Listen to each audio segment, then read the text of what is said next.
Hello everyone and welcome back to another video from Crazy Gamer. In this video, I'm going to show you how to change the region on your League of Legends game. So let's get started right away. First of all, if you have already installed the League of Legends game on your device, then you will notice that there is no option to change your region. So first you will need to uninstall the game. In order to do this, right click on the start menu and then click on settings.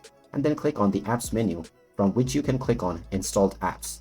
Now just type in League of Legends within the search box, and once you find it, click on the uninstall button to uninstall the game.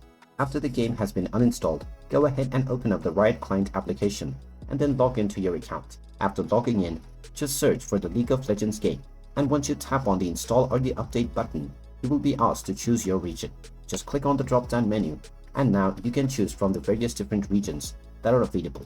Just click on whichever region you prefer to connect to, and you can also change your language if you wish to do so.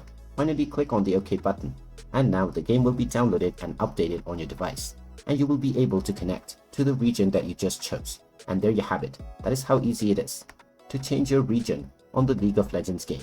If you find this video helpful, make sure you hit that like button and subscribe to our channel if you haven't done so already. Also ring that notification bell to never miss another update from us. Thank you for watching, and I will see you again in the next video.